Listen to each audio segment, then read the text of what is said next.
Hello students, आपण trigonometric functions हा जो टॉपिक आहे तो ऑनलाईन लेक्चरमध्ये आपण कंटिन्यू करत आहोत. काहींना रेंजचा प्रॉब्लेम येतो, त्यामुळे आपण हा जो टॉपिक आहे त्याचा व्हिडिओ एक मी तयार केलेला आहे किंवा मी रोज व्हिडिओ जो आहे तो टाकणार आहे. आता ट्रिग्नॉमेट्रिक फंक्शन्समध्ये आपण सुरुवातीला प्रिन्सिपल सोल्युशन कसं काढणं किंवा जनरल सोल्युशन कसं काढणं हा भाग आपण बघितला होता. त्याच्यामध्ये आपण प्रिन्सिपल सोल्युशन हे दोन प्रकारे आपण काढू शकतो.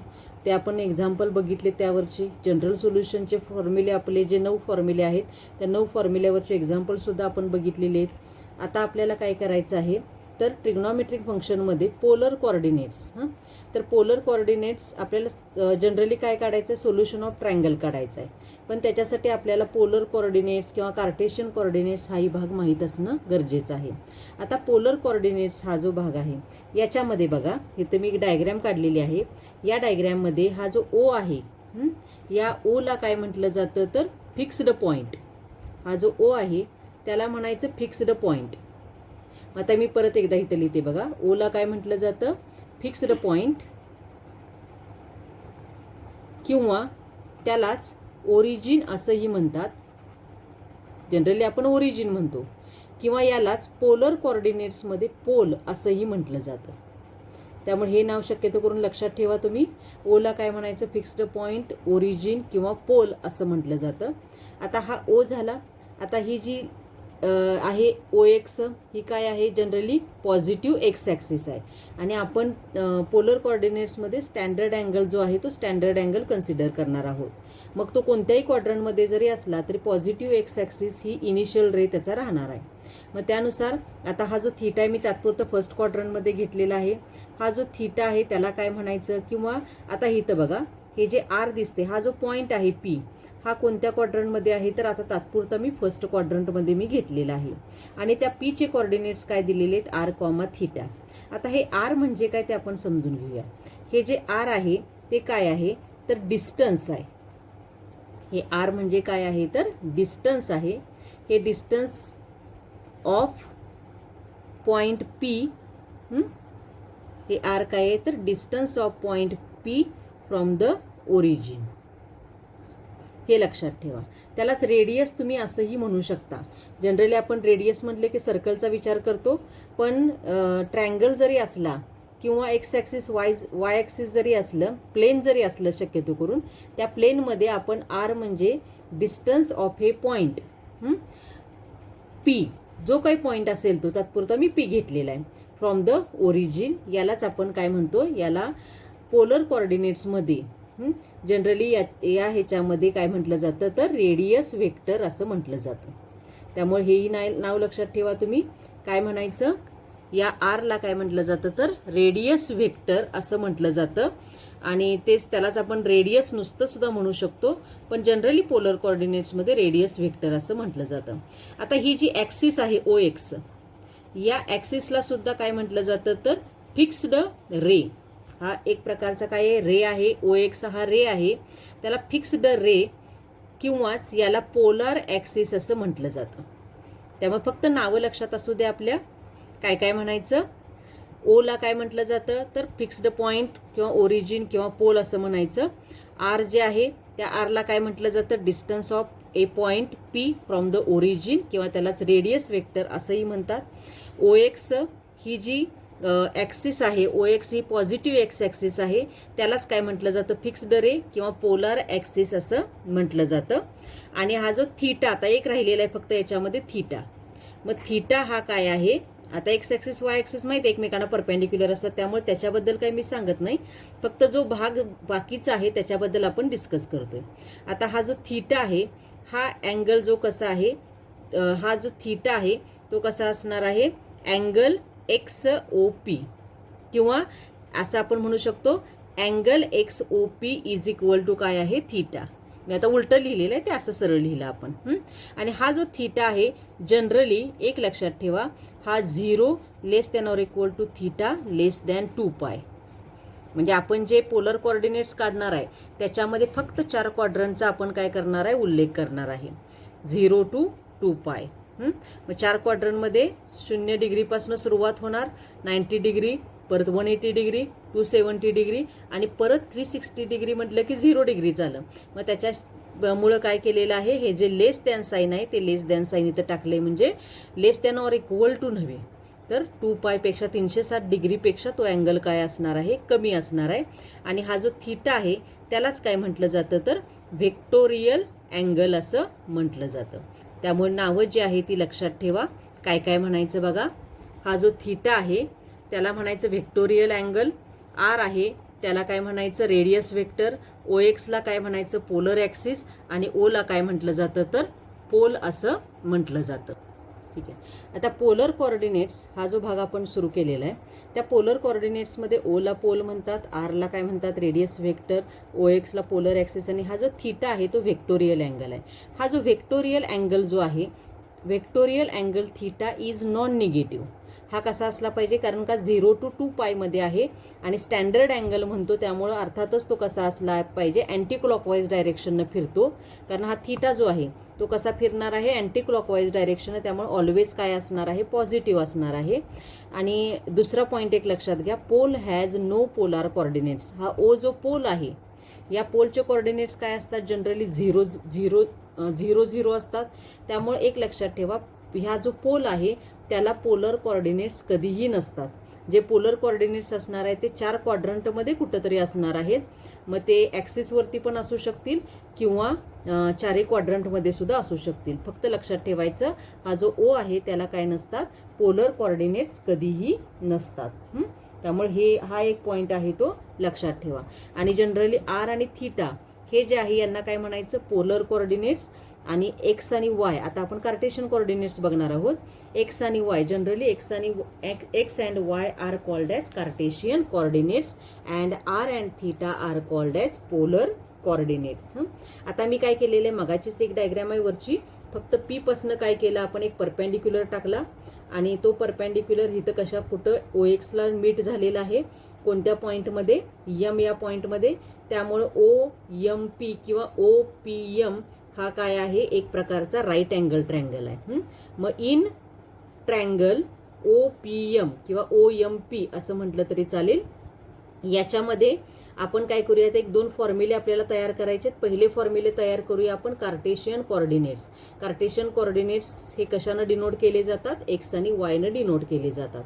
आता या ट्रँगलमध्ये तुम्हाला माहिती आहे, by definition of trigonometric functions, by definition of trigonometric functions, by definition of trigonometric functions,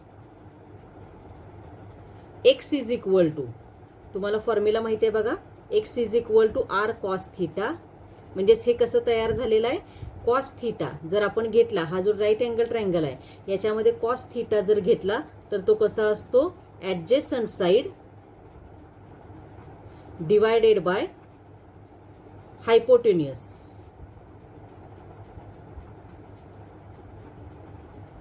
काय लक्षात ठेवा, cos theta is equal to काय असतं, ऍडजेसंट साइड डिवायडेड बाय हायपोटेन्युअस.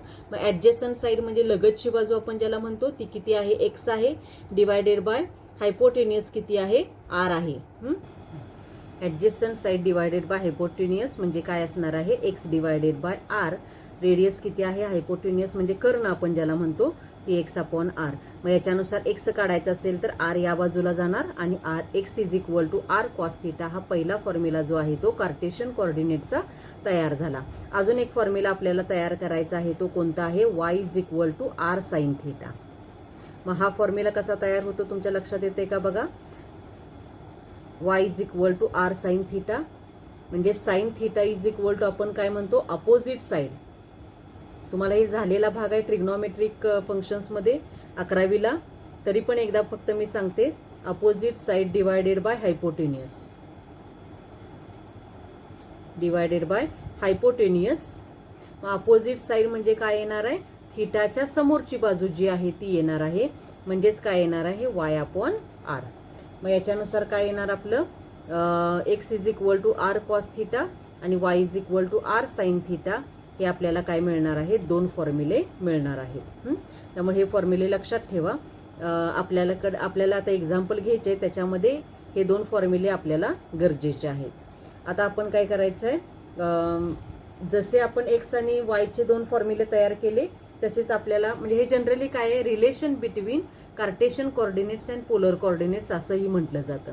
म्हणजे एक्स आणि वाय सुद्धा आहे आणि आर आणि थीटा सुद्धा आहे. मग यालाच काय म्हटलं जातं, this is the relation between Cartesian coordinates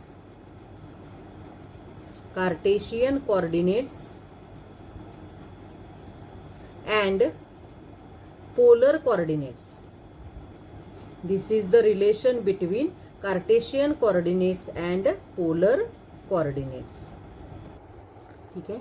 आता बघा आपण काय करतो, जसे आपण x is equal to R cos theta आणि y is equal to R sine theta दोन फॉर्म्युले तयार केले, तसेच अजून दोन फॉर्म्युले तयार करूया. आर इज इक्वल टू किंवा थिटा इज इक्वल टू हे दोन फॉर्म्युले. म्हणजे आपल्याला एक्झाम्पल जे घ्यायचे आहे ती कार्टेशियन कोऑर्डिनेट्सचं कन्व्हर्शन पोलर कोऑर्डिनेट्समध्ये आणि पोलर कोऑर्डिनेट्सचं कन्व्हर्शन आपल्याला कार्टेशियन कोऑर्डिनेट्समध्ये करायचं आहे. आता आर इज इक्वल टू आता इथं बघा आर इथं जनरली काय आहे, राईट अँगल ट्रायंगल आहे. राईट अँगल ट्रायंगलमध्ये पायथागोरस थेरम जर वापरला तर r square is equal to काय मिळतं आपल्याला, x square plus y square मिळतं. आणि therefore r is equal to आपण जर स्क्वेअर रूट काढलं तर root x square plus y square हा एक फॉर्म्युला तयार होणार.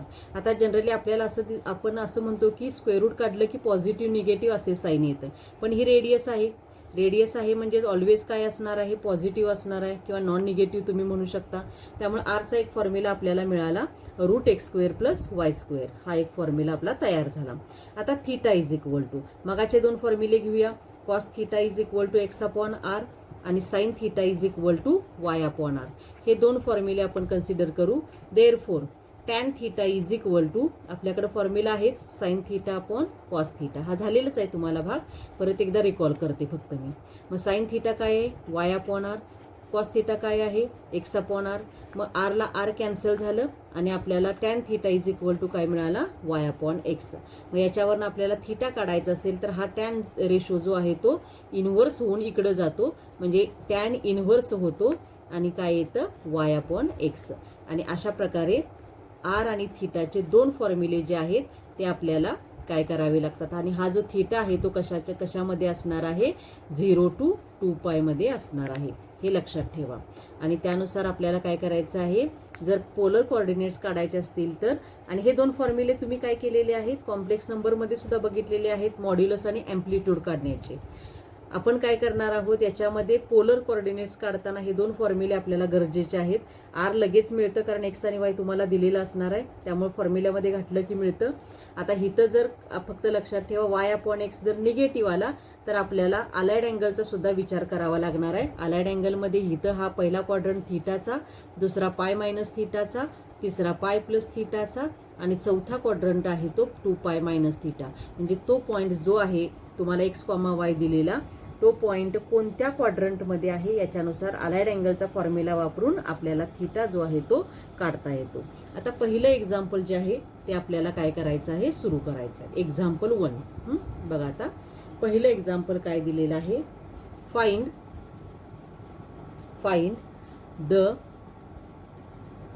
The Cartesian coordinates. म्हणजे काय प्रश्न आहे बघा, find the Cartesian coordinates of the point whose polar coordinates are.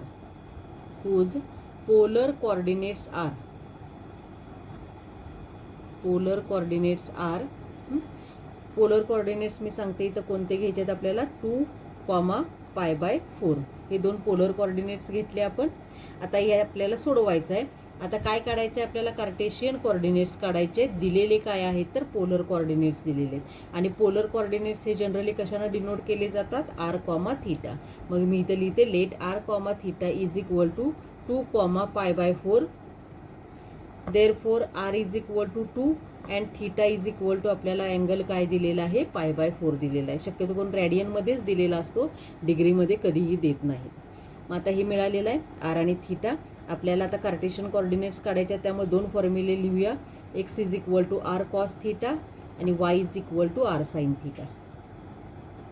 मग इथं घालूया आता. Therefore x is equal to r म्हणजे 2 कॉस थिटा, थिटा किती आहे π/4 आणि इथंच शेजारीच आपण काय करूया वाय इज इक्वल टू काढायचं आहे. आर 2 आहे साईन π/4. मग त्याच्यानुसार x is equal to 2 into cos π/4 आहे 1/√2. तसंच साईन π/4 ची व्हॅल्यू सुद्धा किती आहे 1/√2 आहे. मग हे किती मिळणार एक्स इज इक्वल टू 2/√2. म्हणजेच आपण हे 1√2 जर कॅन्सल केलं तर आपल्याला √2 मिळणार आहे. And y is equal to 2/√2 म्हणजेच इथं काय मिळणार आहे √2 मिळणार आहे. म्हणजे हे जे 2 आहे त्याच्यामध्येच √2 2 वेळा असतं. √2 इंटू √2 किंवा √2 स्क्वेअर किती येतं 2 येतं. 1√2 कॅन्सल झालं आणि आपल्याला हे 2 कोऑर्डिनेट्स मिळाले. आणि मग खाली म्हणायचं देअरफॉर कार्टेशियन कोऑर्डिनेट्स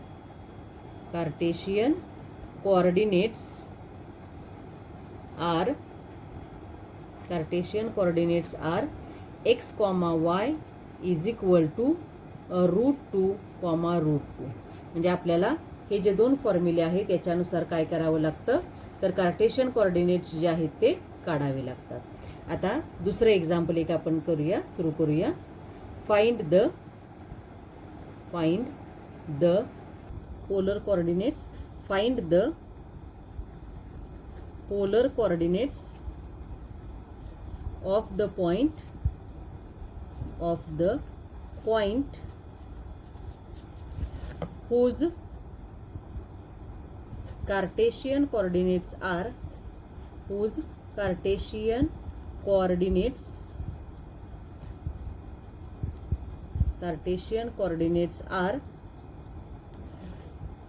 1/√2, -1/√2. मग आता काय केलेलं आहे बघा या एक्झाम्पलमध्ये पोलर कोऑर्डिनेट्स काढायचे आहेत आपल्याला आणि कार्टेशियन कोऑर्डिनेट्स काय करायचे दिलेले आहेत तुम्हाला 1/√2 आणि -1/√2. आता आपण पोलर कोऑर्डिनेट्स जे आहेत ते काढूया.